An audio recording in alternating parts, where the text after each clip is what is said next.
A bunch of illegal aliens descended on Chuck Schumer's home last night, chanting, "If Chuck won't let us dream, we won't let him sleep." Here it is. Chuck won't let us dream, we won't let him sleep. If Chuck won't let us dream, we won't let him sleep. If Chuck won't... So, first thing, no one's stopping you from dreaming. This is the trouble with euphemisms, right? You know. But also, those people look like they're 30. I thought the dreamers were these cute little 6-year-olds who didn't do anything wrong and they're really nice. Those are just adults. Those are adults who haven't figured out their own legal status and their own immigration situation. Jacob, why don't we just round these people up and deport them? They're clearly in violation of the law. They're boasting about being in violation of the law. They're rubbing our faces in it.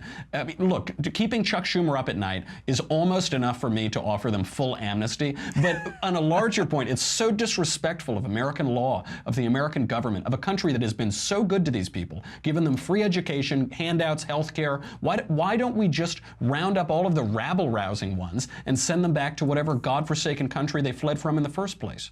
This is the question of the hour, and I think that, you know, the fact that they protested Chuck Schumer, who's been probably their biggest advocate in the Senate, maybe with a couple of exceptions, but he wasn't even home that night. So obviously that group protesting at his house weren't the best and brightest of the dreamers. But I think that we should look at it in stages just to round everyone up. They'll just come right back. I think first off, we got to get the border secured, and then we can say, okay, is this person worth giving a citizenship test, or is this person a criminal deviant that we should send back? Either way, it's going to be a struggle as far as policy goes, especially as long as the media keep giving them headlines, you know, these children. That's right, the 30 or 40-year-old children. And on that best and brightest point, the data that we have, what the mainstream media would have you believe is it's all 6-year-olds with 7 degrees from MIT who are really grateful and love their country, and they're just the most all-around apple pie people in the world. But the data we have is that 25% of them are illiterate, half of them don't speak English. In the demonstrations like these, we see deep ingratitude and entitlement from a country that's been very good to them. Benji, if Schumer won't give Trump the wall and an end to chain migration, will we just let DACA expire and start shipping these people home? Who is going to blink first? Well, I think I'll answer that question a different way. I think that conservatives need to embrace the dreamers who are here and doing good things. Now, there are people who are here doing bad things, but that could be said about any population. The fact of the matter is that a lot of these dreamers had no control over whether or not they got here, and they're just trying to live their lives in peace. And I don't think that protesting group kind of showcases what the entire population is like. So that being said, there is a population like the people who are protesting Chuck Schumer, which I think that you made a really interesting point talking about how Chuck Schumer is kind of the biggest advocate of these folks. And, you know, when Black Lives Matter or the Dreamers protest basically everyone and alienate everyone, that's not going to get anything beneficial done, and it's fairly frustrating, and it makes their case look a lot weaker. And I think that that's unfortunate because there are a lot of good dreamers here who didn't have a choice to come here and should be given the opportunity to succeed and be successful, and it's not their fault that they're here. So I think that conservatives need to differentiate, and this is something that a Republican congresswoman said the other day, was that you have to differentiate between the dreamers who could be very good people who had no intention of coming here whatsoever and are just trying to live their lives, and the illegal aliens who are crossing the border. I think that there's an important distinction there, and you shouldn't lump them in on both. I worry that it's a distinction without a difference because they use this term, they use the most loaded term imaginable, dreamer. What on earth does dreaming have to do with the essence of this issue, which is illegal aliens, resident illegal people? What does that have to do? They seem to be ossified in time, as Victor Davis Hanson wrote eloquently a couple days ago. So we're talking about a group of people from only this period to this period who were brought over below the age of 18. Now some of these people are almost 40 years old.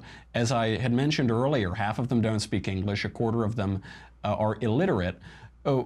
Does the category of the dreamer, as the Democrats call it, I will not use that terminology because it's such a deceptive, insidious euphemism, but of this category of people, the DACA people, The Democrats admitted this in a memorandum 2 weeks ago, that they're relying on these people for their electoral strategy, because they know that if they're granted amnesty, they will trend overwhelmingly to vote for Democrats. So should Republicans embrace a group of people who don't share a lot of, as a category, don't hold together very coherently, and who, don't appear to have any advantages over other immigrant groups or other immigrant groups from Latin America who have come here legally, and who are going to legalize 1 million new Democrat voters? I just don't see what the advantage is for the Republican Party to say, yes, we need to grant amnesty to them. Even the vast majority of the country doesn't want to give them amnesty, and 56% of Democrats don't even want to give them amnesty.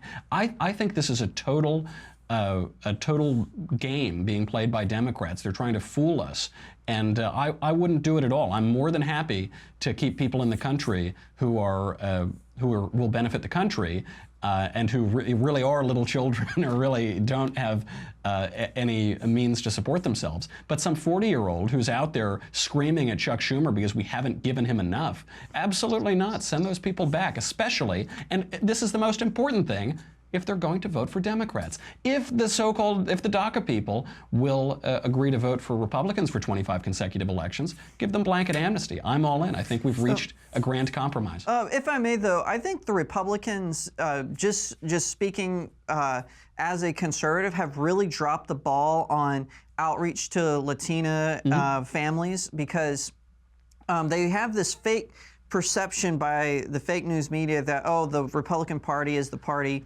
of old white men, but that's not true anymore. But Republicans have been very bad at sending out that messaging, because really, if you talk to Latin American families, they have a lot of values. Like, they are pro-life, they are pro-marriage, they are hard-working people who have good work ethics, and they can and will benefit society.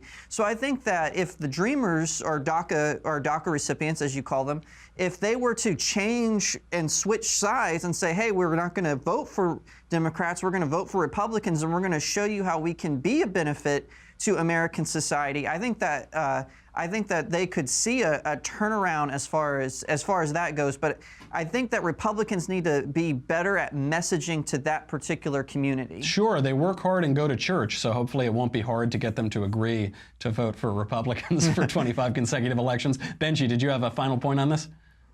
Yeah, and first of all, I don't know if it's even a political issue, and I don't really care if they vote Democrat or Republican. To me, it's a human issue. To me, it's not political at all. Politics is the affairs of men. Politics, as Aristotle defines it, it's how men interact with one another in cities.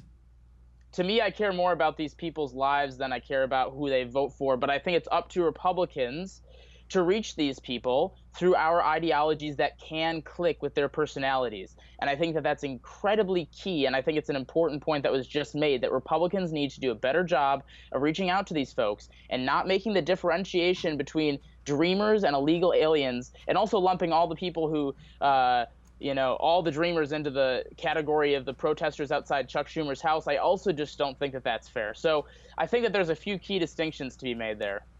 Sure, they're all illegal aliens. There's no distinction between a dreamer and an illegal alien. But you're right, some of the illegal aliens are wonderful people who are patriotic and like America and work hard and go to church, and we should keep those people, especially if they vote Republican. And some people are awful, and they're gangsters, and they commit crime, and they're a net drag on the population, and they won't assimilate, and they won't learn to read English, and they won't learn to speak English. And to lump those people in with good patriotic people who came here through no choice of their own, and who love their country and are dedicated to it, that we shouldn't lump those two people together. I absolutely agree.